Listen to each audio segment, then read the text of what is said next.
April is a 40-year-old female who is coming to outpatient counseling services voluntarily because her family's concerned about her drinking. Her husband just started a second shift job about a month ago, and she has two teenagers, a 16-year-old boy and a 14-year-old daughter. And they feel like they can get away with pretty much everything now since it's just mom at home with them. And so this is our third session. Hello, April. Hi. It's nice to see you. How have you been this past week? Not so good. It's been a really stressful week. A lot of fighting and arguing between me and my husband and me and the kids. There has been a lot of fighting. Yeah.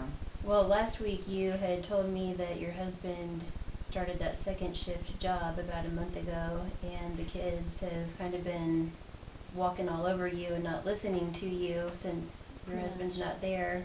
How have things been the past week with your kids? There's been no change. I would walk in from work and, you know, the kids would either be fighting or arguing, or they've made a mess, and I would ask them to help me clean it up, and they wouldn't. They just say something smart aleck and walk away, basically. So I would be stuck cleaning up their messes. Okay. So not really any improvement No. with your kids from last week. No, none. Well, I understand that today you're here because your family has some concerns about your drinking. So can you share those concerns with me?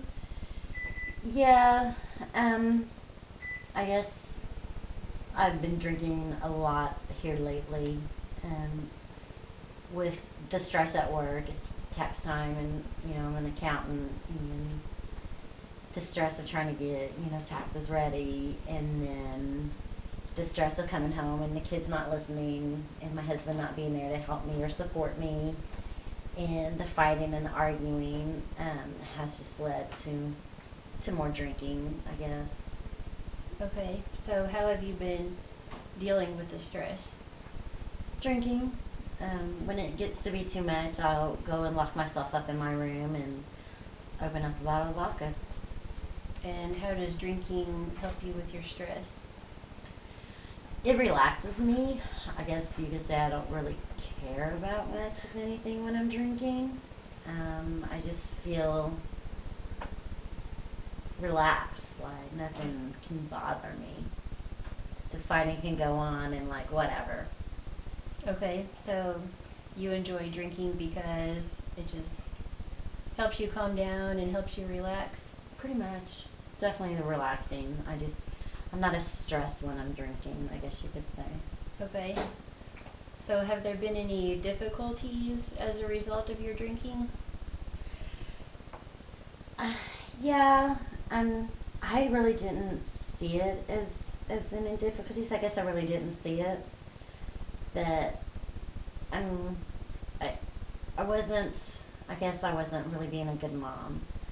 I was drinking so heavy that I was missing the kids' activities. My son he plays basketball for his high school, and my daughter is on the academic team, and I missed several of their games and academic goals, and that has really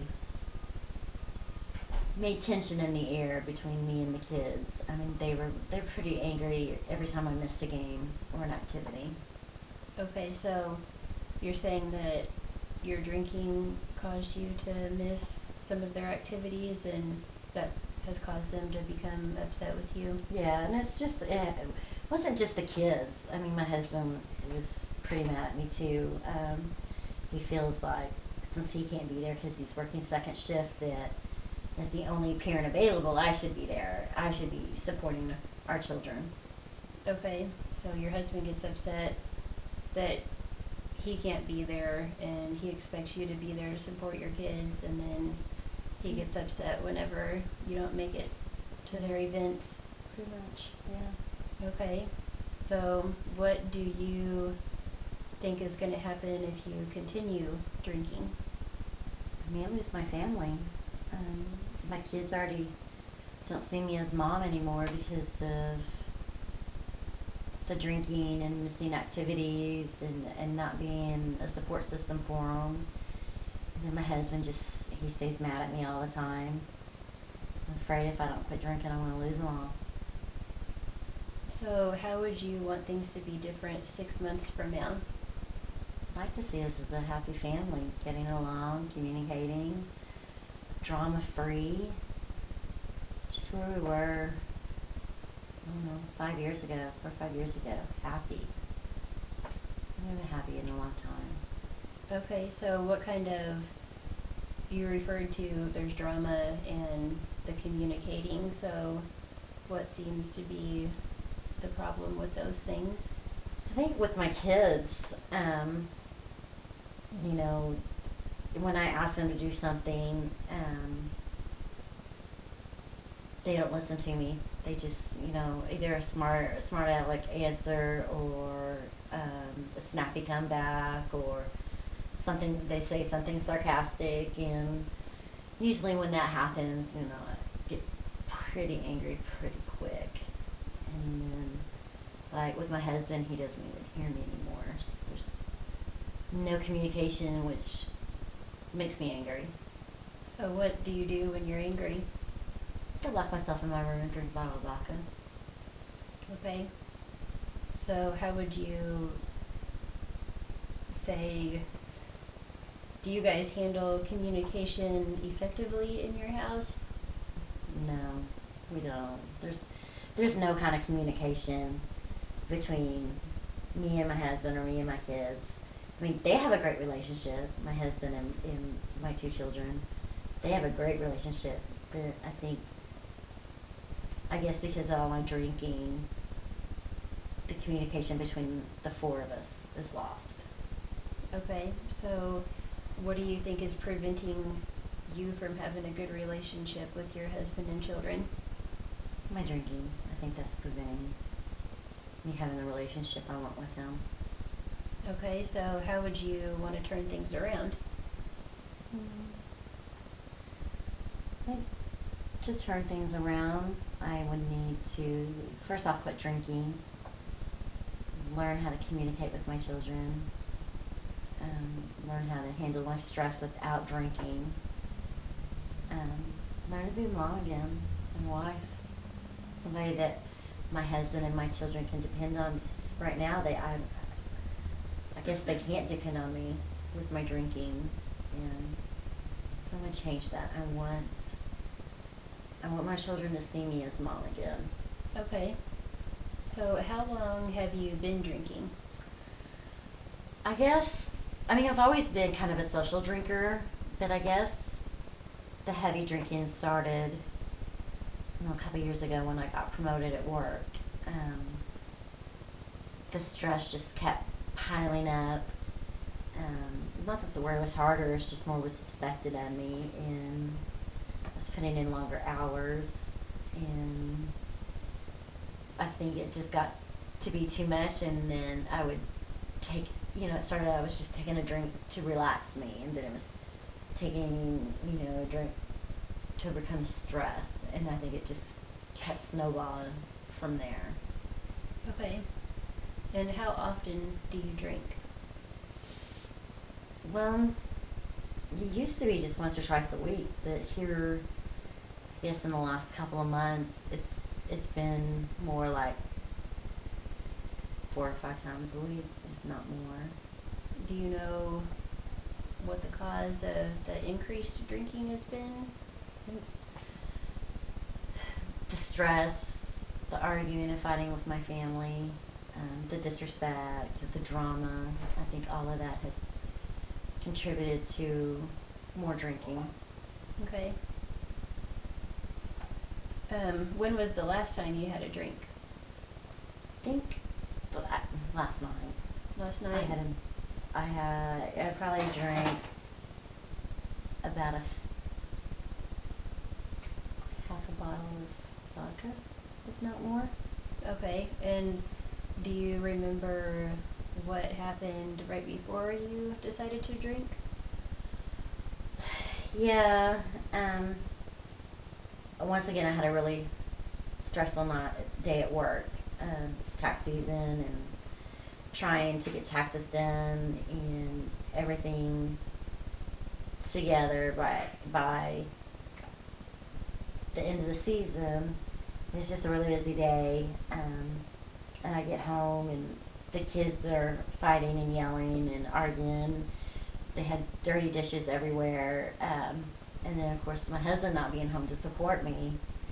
Um, I just kind of lost it and went off on my kids, and of course that didn't go over well because they had a few things to say about my parenting skills, and I finally just walked away and went to my bedroom and started drinking.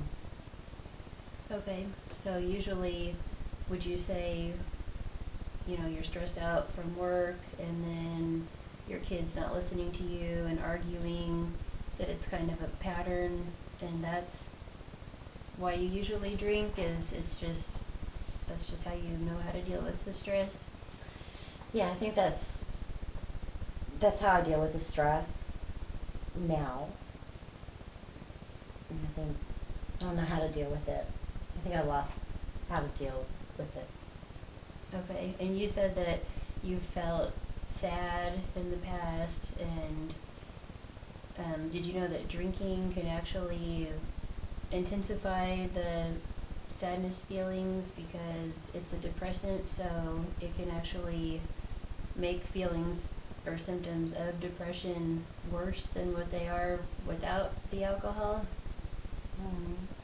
I knew it was a depressant, but I really didn't connect the two.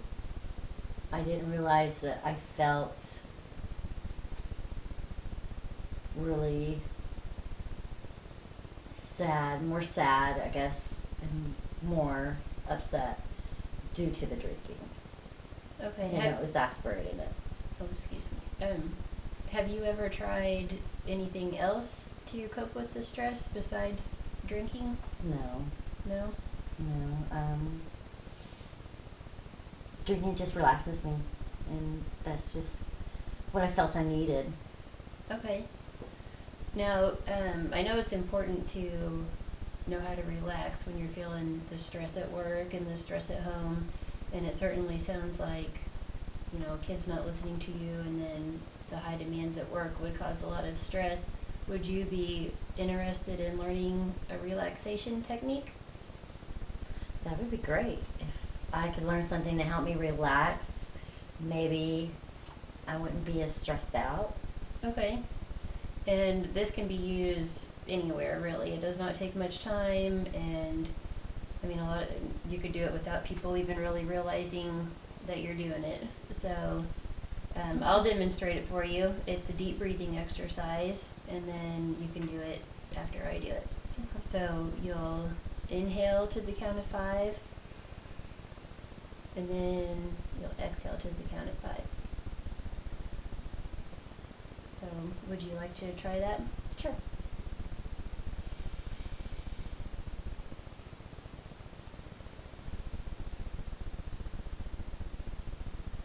And if you do that a couple of times, anytime throughout the day, it just instantly relaxes your body. How did it make you feel just now? It kind of did feel very relaxing, and I felt some of the tension leave my shoulders. Well, good. And then you also said that communication is a problem in your family because there's a lot of sarcasm, and that leads to more arguing. So Yeah. how would you feel about talking about effective communication skills? At this point, I think I need it because obviously I'm not communicating effectively with my kids. Okay. Well, one thing that you can try until our next session is using I statements instead of you statements, because if you were to ask your kids, like for example, if you walked up to one of your kids and you said, I would really like for you to do the dishes, that has more of a positive impact than you really need to do the dishes because they've been piled up in the sink. Do you think that would make a difference? I think it would. It would be more respectful. Okay. So not only you can use it, everyone in your family could use that, and that's just one, small change that you can try for this next week. And if you'll also keep a journal, I would like you to keep a daily journal, and you can write down, when you've used the I statements, and then when you use the relaxation technique that we went over, and then also if those things help reduce your stress and don't make you think about drinking. If you can just write down, what works and what doesn't work, and then if you do drink, write down what happened before you decided to drink, and if you don't drink, if you can write down what helped you. Okay, I can do that. Okay, well, I will see you next week then. All right, thank you. Thank you. I chose motivational interviewing because it is to motivate the clients to make a change, and in this case, April had a drinking problem that was interfering with her whole family, and her kids were upset that she was missing their extracurricular activities, and she was feeling guilty, which added to her stress and aided in the drinking. And then I also used behavioral therapy because it is to help clients make a change. So the psychoeducation about alcohol acting as depressant helped her realize that wasn't really helping the feelings of depression. And then the effective communication skills and relaxation techniques will hopefully help her relieve the stress, which will reduce the amount of drinking. And the strengths, I think that the questions flowed well, and I had a pretty cooperative client.